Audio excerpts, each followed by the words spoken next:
संख्या समजा 20 असेल 15 असेल तर त्यांचे गट सहज होतात। मात्र जर हे खूपच कमी असतील वर्गामध्ये 5 जण 6 जण असतील म्हणजे आपल्याकडे वस्ती शाळा आहेत, आपल्याकडे वस्ती शाळांचा काही पटच हा 21 च्या आसपास असतो 26 असतो, मग विद्यार्थ्यांची संख्या मात्र मग 5 4 अशी जर असेल तर मग त्याच जोड्या करायच्या का?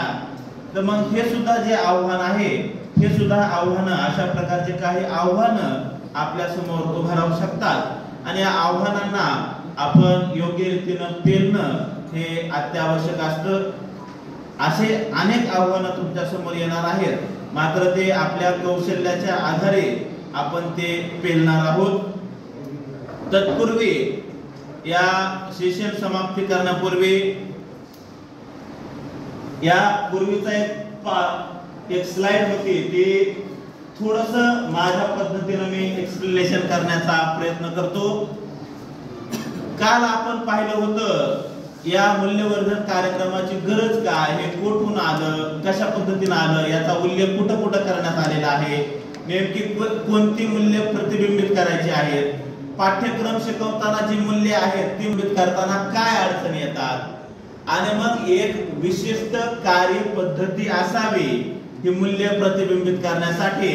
त्यासाठी आपल्याला या 4 प्रकारच्या क्रिया या ठिकाणी देण्यात आलेल्या आहेत। जर तुम्ही आपली मूल्यवर्धनाची पुस्तिका पाहिली, कोणतीही पुस्तिका आहे तुम्ही हातामध्ये घ्या, 8 पुस्तिका दिलेल्या आहेत 1ली ते 8वीच्या आणि त्यावर पहा काय लिहिलेलं आहे शिक्षकांसाठी। हा मुद्दा काल झालेला आहे, परत एकदा मी रिपीट करतोय।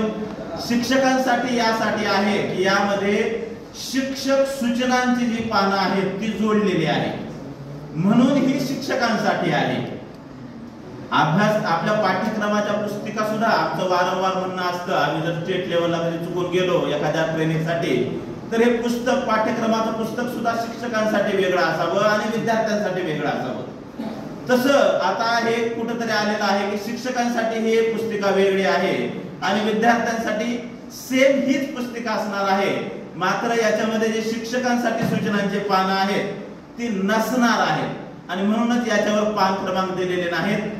आपण एखादा उपक्रम देण्यापूर्वी विद्यार्थ्याला आपण पूर्वतयारी काय करायची आहे आणि तो उपक्रम नेमका कसा घ्यायचा आहे हे या शिक्षकांसाठीच्या पानावर दिलेलं आहे आणि मग हे उपक्रम कसा घ्यायचा नेमका याच्या या 4 पद्धती तुम्हाला डोळ्यासमोर दिसत आहेत। याच्यामध्ये एखादा उपक्रम राबवताना समजा माझे शरीर आणि माझे नियम हा मला उपक्रम राबवायचा आहे, तर याला मी प्रथमतः काय करणं आवश्यक आहे तर शिक्षकांसाठी ज्या सूचना आहेत या वाचाव्यात। वाचल्याच्या नंतर प्रथम मी विद्यार्थ्यांना विचार करायला हवे की हे एक उपक्रम दिलेला आहे याच्यावर तुम्ही विचार करा। ते विचार करतील, शिक्षकांनी त्या विद्यार्थ्यांनी विचार केल्याच्या नंतर मी विद्यार्थ्यांचे गट करेन। आधी उठलं की सुटलं गट करणार नाही, आधी मी विद्यार्थ्यांना विचार करायला हवे, त्यानंतर विद्यार्थ्यांचे गट करेल आणि जो गट आहे 2 जणांचा त्या गटामध्ये मी जो वैयक्तिक विचार 2 जणांनी केलेला आहे तो एकमेकांना शेअर करायला लावायचा। असा हा एक पद्धत झाली उपक्रम राबवायची, म्हणजे थिंक, पेअर आणि शेअर। पेअर म्हणजे जोडी।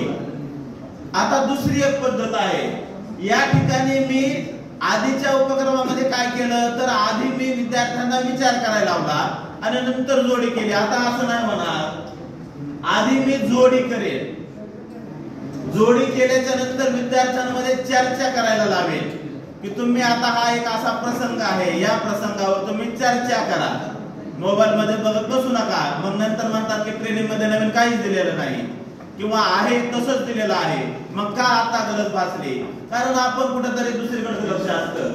मग एक पेअर म्हणजे मी आधी गट करेल, मग तिथले ते प्रसंग वाचतील आणि त्या प्रसंगावर मी त्यांना विद्यार्थ्यांमध्ये चर्चा करायला लावेल आणि ते चर्चा केल्याच्या नंतर त्यांचं एक विशिष्ट असं मत होईल आणि ते मत त्यांचं ठरवतील की मग याच्यामधून हे असं आपलं दोघांचं मत ठरलं, मग ते एकमेकांना किंवा आपल्या सोबत शेअर करतील। हा दुसरा प्रकार झाला उपक्रम राबवायचा. म्हणजे कराटिक म्हणलं, बॅट टच गुड टच कोणता कराटिक झाला उपक्रम असं नाही, त्याला एक प्रोसेस आहे. काल आपण बघितलं मूल्य देण्याच्या दोन पद्धती, प्रत्यक्ष आणि अप्रत्यक्ष. अप्रत्यक्ष देतच आलेलो आहोत पण प्रत्यक्षरित्या, म्हणून हे